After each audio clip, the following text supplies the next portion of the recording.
ಓಂ ಶ್ರೀ ಗುರು ಬಸವಲಿಂಗಾಯ ನಮಃ. ನಾನು ಚಿಕ್ಕವನಾಗಿದ್ದಾಗ ನಮ್ಮ ಅಜ್ಜ ಗುರಪ್ಪ ಯಜಮಾನರ ಸುತ್ತಮುತ್ತ ಬಹಳಷ್ಟು ಜನ ಬಂದು ಕಲಿತಾ ಇದ್ರು. ಅವರಲ್ಲಿ ಬಹಳ ಗಹನವಾದ ಚರ್ಚೆಗಳು ನಡೀತಾ ಇದ್ವು ಅವರವರ ನಡುವೆ. ನನಗೆ ಅವು ಏನು ಅಂತ ಅರ್ಥ ಆಗದ ದಿನಗಳವು. ಆದರೆ ಇಷ್ಟು ಮಾತ್ರ ಸತ್ಯ, ಆ ಬಂದಂಥ ಅತಿಥಿಗಳಿರುತ್ತಲ್ಲ, ಅವರು ಕೂಡ ನಮ್ಮ ಮುತ್ತನಿಗೆ ಅಪರಿಚಿತರಾಗಿದ್ದರೂ ಕೂಡ ತೀರಾ ಪರಿಚಿತರಂತೆ ಅವರು ವರ್ತನೆ ಮಾಡ್ತಿದ್ರು. ಸಾಯಂಕಾಲ ಆಗ್ತದ್ಲೇ ಆ ತಂಬಾಕನ್ನ ಹದಗೊಳಿಸಿ ಆ ಚಿಲುಮೆಗೆ ತುಂಬಿ ಆ ಚಿಲುಮೆ ಹಿಂಗೆ ಸೇತ್ತಾ ಮಾತಾಡ್ತಾ ಇರೋದನ್ನು ನಾನು ಬಹಳ ಸಲ ಗಮನಿಸಿದ್ದೆ. ಒಂದ್ಸಲ ಅಂತೂ ಯಾರೋ COD ಅಧಿಕಾರಿಗಳು ಸಾಧು ವೇಷದಲ್ಲಿ ಬಂದಿದ್ದಾನೆ ಅಂತ ಒಂದು ಸುದ್ದಿ ರೋಮರ್ ಹಬ್ಬಿತು ಊರು ತುಂಬ. ಯಾರೋ ಒಬ್ಬ ಕೊಲೆ ಮಾಡಿದ್ದ, ಕೊಲೆಯವನಿಗೆ ಇಡ್ಲಿಕ್ಕೆ ಒಬ್ಬ ಅಧಿಕಾರಿನೇ ಸಾಧು ವೇಷದಲ್ಲಿ ಬಂದ ಅಂತ ಹೇಳಿದ್ರು. ಅದು ಎಷ್ಟು ಸರಿನೋ ಎಷ್ಟು ಗೊತ್ತಾಗ್ಲಿಲ್ಲ. ಅಂತೂ ಇಂತೂ ನಮ್ಮ ಮುತ್ತಿನ ಸುತ್ತಮುತ್ತ ಸಾಧು ಸಂತರೇ ತುಂಬಿರ್ತಿದ್ರು.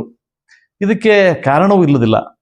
ವಿಶ್ವಾರಾಧ್ಯರೆಂಬ ಅವಧೂತರು ನಮ್ಮ ಮುತ್ತನಿಗೆ ಪರಿಚಯ ಆದಮೇಲೆ ಬಹುಶಃ ಇಡೀ ಜೀವನ, ಇಡೀ ಸಂಸಾರನ ಅವರಿಗೆ ಅರ್ಪಿಸಿಬಿಟ್ರು ನಮ್ಮ ಮುತ್ತೆ. ಒಂದು ಸಂದರ್ಭದಲ್ಲಿ ಸುರಪುರದ ದೊರೆಗಳು ಅವರಿಗೆ ಫೈನಾನ್ಸ್ ಮಾಡ್ತಕ್ಕಂಥ ಕಾಂಗ್ರು ಅಂತ ಇರ್ತದ್ರಂತೆ, ಅವರಿಗೆ ದುಡ್ಡು ಕೊಡ್ತಕ್ಕಂಥವ್ರು. ನಮ್ಮ ತಾತನ ಅಪ್ಪ ಅವರಿಗೆ ಹಣವನ್ನು ಒದಗಿಸಿಕೊಡ್ತಕ್ಕಂಥ ಶ್ರೀಮಂತ, ಆಗರ್ಭ ಶ್ರೀಮಂತ. ಅಂತ ಶ್ರೀಮಂತಿಕೆ ವಿಶ್ವರಾಧ್ಯರ ಅಭ್ಯ ತುಮಕೂರಿನ ವಿಶ್ವರಾಧ್ಯರ ಕಾರಣಕ್ಕಾಗಿ ಎಲ್ಲ ಸಂಪತ್ತು ಬರಿದಾಗಿ ಹೋಯಿತು. ಆದರೂ ಕೂಡ ಅದಕ್ಕೆ ಗೆಡದೆ ತನ್ನ ಬದುಕನ್ನ ಕಟ್ಟಿಕೊಂಡಂಥ ವ್ಯಕ್ತಿ ನಮ್ಮ ಅಜ್ಜ ಗುರಪ್ಪ ಯಜಮಾನರಾಗಿದ್ದರು. ಆಮೇಲೆ ಅವರಿಗೆ ಇವತ್ತು ವಚನ ಸಾಹಿತ್ಯ ಎಷ್ಟು ಪ್ರಚಲಿತವಿದೆ, ಪ್ರಸ್ತುತ ಇದೆ ಅಂತ ನಾವು ಓದಿದ ಮೇಲೆ, ತಿಳ್ಕೊಂಡ ಮೇಲೆ ಅದು ಗೊತ್ತಾಗ್ತಾ ಇದೆ. ಆದರೆ ಆ ಸಂದರ್ಭದಲ್ಲಿ ವಚನಗಳು ಇಷ್ಟು ವ್ಯವಸ್ಥಿತ ರೀತಿಯಲ್ಲಿ ಜನಸಾಮಾನ್ಯರಿಗೆ ತಲುಪಿರುವ ಸಾಧ್ಯತೆಗಳು ಕಡಿಮೆ ಇತ್ತು ಅಂತ ಅನಿಸ್ತದೆ. ಬಹುಶಃ ವಚನಗಳು ಅಷ್ಟು ತಲುಪಿರಲಿಲ್ಲ, ಕೆಲವರಿಗೆ ಮಾತ್ರ ಆ ವಚನಗಳು ತಲುಪ್ತಾ ಇದ್ವು. ನಮ್ಮ ಮನೆ ಕೂಡ ಫೋಗೋಳಕಟ್ಟಿಯವರ ಸಂಪಾದನೆಯ ಪುಸ್ತಕ ಪ್ರತಿ ತಿಂಗಳು ಕಳಿಸ್ತಕ್ಕಂಥ ಆ ಪುಸ್ತಕ ಪತ್ರಿಕೆ ಕೂಡ ಶಿವನ ಅನ್ನುವ ಪತ್ರಿಕೆ ಬರ್ತಾ ಇತ್ತು. ಅಲ್ಲಲ್ಲೇ ನಮ್ಮ ಮುತ್ಯ ಅಷ್ಟು ಎಷ್ಟೇ ಅವರು ವಾದ ವಿವಾದ ಮಾಡಿದ್ರು ಕೂಡ ಅವ್ರ ಜೊತೆಗೆ ನಮ್ಮ ಮುತ್ಯ ವಾದ ಮಾಡ್ತಾ ಸತ್ಯ ಅರ್ಥ ಮಾಡಿಕೊಂಡಿದ್ದಾಗಲೇ. ಯಾಕಂದ್ರೆ ವಿಶ್ವರಾಧ್ಯರ ಕಾರಣಕ್ಕಾಗಿ ಇಡೀ ಸಂಪತ್ತೆಲ್ಲ ಬರಿದಾಗಿ ಹೋಗಿತ್ತು. ಅದೇನು ಹೇಳ್ತಾರಲ್ಲ, ಕೆಟ್ಟ ಮೇಲೆ ಬುದ್ಧಿ ಬಂತಂತ. ಆ ಸ್ಥಿತಿಗೆ ನಮ್ಮ ಅಜ್ಜ ಗುರಪ್ಪ ಯಜಮಾನ ಬಂದು ತಲುಪಿದ್ದ. ಆದರೆ ಅವರಿಗೆ ಅಲ್ಲಿ ಬರ್ತಕ್ಕಂಥ ಜನಗಳು ತುಂಬಾ ವಿಚಿತ್ರವಾಗಿ ವರ್ತನೆ ಮಾಡ್ತಿದ್ರು. ಅಲ್ಲಿ ಬಹುಶಃ ಅವರೆಲ್ಲ ಚರ್ಚೆ ಮಾಡ್ತಕ್ಕಂಥದ್ದು ನನಗೆ ಸ್ವಲ್ಪ ಮಸುಕಾಗಿ ನನಗೆ ಅರ್ಥ ಆಗ್ತಾ ಇದೆ. ಅವರು ದೇವರು, ಆತ್ಮ, ಪರಮಾತ್ಮ, ಮೋಕ್ಷ, ಸ್ವರ್ಗ ಇತ್ಯಾದಿಗಳ ಕುರಿತೇ ಹೆಚ್ಚು ಚರ್ಚೆ ಮಾಡ್ತರು. ಅವುಗಳ ಕುರಿತೇ ಚರ್ಚೆ ಮಾಡ್ತಿದ್ರು. ಆ ಧರ್ಮಗುರುಗಳ ಬಗ್ಗೆ ಇದನ್ನ ಹೇಳ್ತಿದ್ರು. ಮಾತಾಡ್ತಾ ಹೇಳ್ತಿದ್ರು, ಯಾರು ಈ ಧರ್ಮವನ್ನು ಒಪ್ಪೋದಿಲ್ಲೋ, ಯಾರು ಈ ಸ್ವರ್ಗವನ್ನು ಒಪ್ಪೋದಿಲ್ಲೋ, ಯಾರು ಈ ನರಕವನ್ನು ಒಪ್ಪೋದಿಲ್ಲೋ, ಯಾರು ಈ ಮೋಕ್ಷವನ್ನು ಒಪ್ಪೋದಿಲ್ಲೋ, ಸಂಸಾರ ಅನ್ನೋದು ಹೇಯ, ಇದು ಬಂಧನದ್ದು, ಇದು ಯಾರು ಒಪ್ಪೋದಿಲ್ಲೋ ಅವರನ್ನ ನಾಸ್ತಿಕರು ಅಂತ ಕರಿತಿದ್ರು. ಇವರು ದೇವರು ಒಪ್ಪದವನು ಅಂತ ಕರೀತಿದ್ರು. ನೋಡಿ, ಇವತ್ತಿನ ದಿನಮಾನಗಳಲ್ಲಿ ಕೂಡ ಅದು ಸತ್ಯ ಇದೆ. ದೇವರನ್ನು ಒಪ್ಪದಿರ್ತಕ್ಕಂಥವನ್ನ ನಿರೀಶ್ವರವಾದಿ ಅಂತಾರೆ, ಪಾಖಂಡಿ ಅಂತಾರೆ.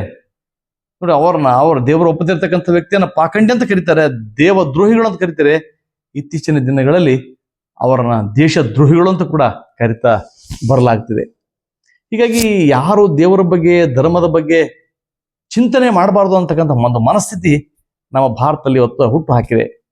ಈ ಪದ್ಧತಿ ಇದೆಯಲ್ಲ, ಯಾವುಗಳ ಬಗ್ಗೆ ಚರ್ಚೆ ಮಾಡಬಾರ್ದು, ಇದು ನಿಖರ, ನಾವು ಹೇಳಿದ್ದ ಸತ್ಯ ಅಂತಕ್ಕಂಥ, ಪರಮ ಸತ್ಯ ಅಂತಕ್ಕಂಥ ಈ ನಂಬಿಕೆ ಇದೆಯಲ್ಲ, ಈ ಭ್ರಾಂತಿ ಇದೆಯಲ್ಲ, ಈ ಭ್ರಾಂತಿಯಿಂದ ನಾವು ಹೊರಗಡೆ ಬರಲೇಬೇಕಾಗಿದೆ.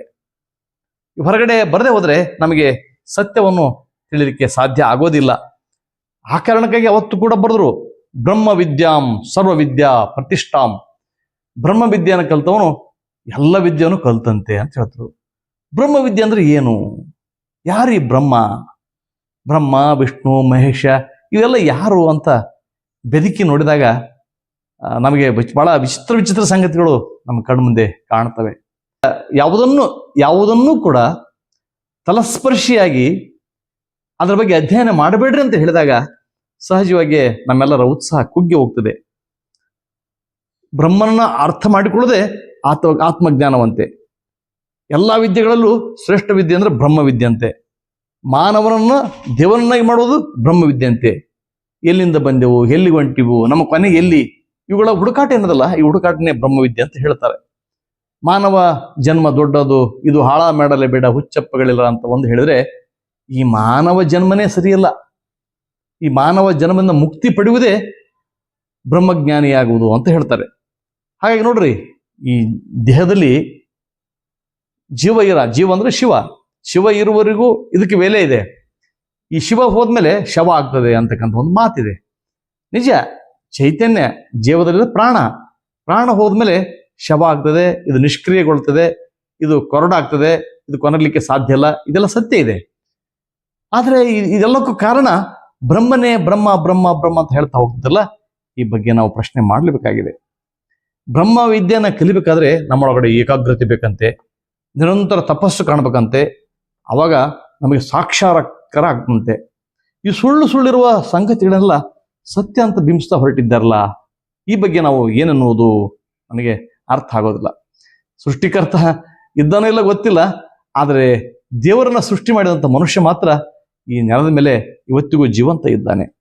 ಇವೆಲ್ಲ ನೋಡಿದಂಥ ಒಬ್ಬ ವಿದೇಶಿಯ ಚಿಂತಕ ಧರ್ಮಗುರುಗಳ ಬಗ್ಗೆ ಈ ಮಾತನ್ನು ಹೇಳ್ತಾನೆ. The only good Indian is dead Indian. ಸತ್ತಿರುವ ವ್ಯಕ್ತಿಯನ್ನ ಅಥವಾ ಸತ್ತಂತಿರುವ ವ್ಯಕ್ತಿಯನ್ನ ಮಾತ್ರ ಇವರು ಒಳ್ಳೆಯವರು ಅಂತ ಕರೀತಾರೆ ಅಂತ ಅನ್ನೋ ಮಾತಿದೆ. ಸುಳ್ಳಲ್ಲ. ಯಾರು ನಿಷ್ಕ್ರಿಯಗೊಂಡಿರ್ತಾನೋ, ಯಾರು ಹೆಂಡತಿ, ಮಕ್ಕಳು, ಸಂಸಾರ, ಈ ಕುಟುಂಬ, ಸಮಾಜ ಇತ್ಯಾದಿಗಳ ಬಗ್ಗೆ ಆಲೋಚನೆ ಮಾಡೋದಲು ಅವನ್ನ ಶ್ರೇಷ್ಠ ಅಂತ ತಿಳ್ಕೊಳ್ತಾರೆ. ಆತನನ್ನ ಶ್ರೇಷ್ಠ ಅಂತ ತಿಳಿದುಕೊಂಡ ಕಾರಣಕ್ಕಾಗಿ ಇವತ್ತಿನ ಸನ್ಯಾಸಿಗಳಿಗೆ ಕಾಲಿಗೆ ಎರಗೋದು, ಅವರ ಪಾದವನ್ನು ತೊಳೆಯೋದು, ಅವರನ್ನು ವಿಜೃಂಭಣೆಯಿಂದ ಮೆರವಣಿಗೆ ಮಾಡೋದು. ಆತ ಮಾತ್ರ ಮದುವೆ ಆಗಬಾರ್ದು, ಆತ ಮಕ್ಕಳನ್ನು ಕೂಡ ಪಡಿಬಹುದು, ನಮ್ಮೆಲ್ಲರಂತೆ ಆತನ ದಾಂಪತ್ಯ ಜೀವನವನ್ನ ಅನುಭವಿಸಬಾರದು, ಆತ ಮಾತ್ರ ಶ್ರೇಷ್ಠ. ಈ ಭ್ರಮೆಗಳು ಇರುವ ಕಾರಣಕ್ಕಾಗಿ ಇವತ್ತು ಅವರನ್ನ ದೈವಾಂಶ ಸಂಭೂತರು ಅಂತ ಕರಿತೀವಿ. ನೋಡ್ರಿ, ಇವತ್ತು ತನ್ನ ಬದುಕನ್ನ ಹಾಳು ಮಾಡಿಕೊಂಡು ತನ್ನ ಸ್ವಂತ ಬದುಕನ್ನ ಸಮಾಜಕ್ಕೆ ಅರ್ಪಣೆ ಯಾರು ಮಾಡಿಕೊಡ್ತಾರೋ ಆ ಮನುಷ್ಯ ಬಹಳ ಶ್ರೇಷ್ಠನಾಗಿ ಕಾಣ್ತಾನೆ. ಆದರೆ ಬಸವಣ್ಣವರು ಹಾಗೆ ಹೇಳಲ್ಲ. ಶಿವನೊಲಿಸ ಬಂದ ಪ್ರಸಾದ ಕಾಯವ ಕೆಡಿಸಲಾಗದು ಅಂತ ಹೇಳ್ತಾರೆ. ಬ್ರಹ್ಮವಿದ್ಯೆನಲ್ಲಿ, ಬ್ರಹ್ಮಜ್ಞಾನವನ್ನು ಇಲ್ಲಿ ಅವರು ತುಚ್ಛೀಕರಿಸಿ ಬಿಡ್ತಾರೆ. ಇದ್ರಾಗ ಈಸಬೇಕು, ಇದ್ದು ಜಯಿಸಬೇಕು, ಅದು ಅರ್ಥ ಆಗಬೇಕು ನಮಗೆ. ಆ ಬಗ್ಗೆ ನಮಗೆ ಕಾಳಜಿಗಳಿಲ್ಲ.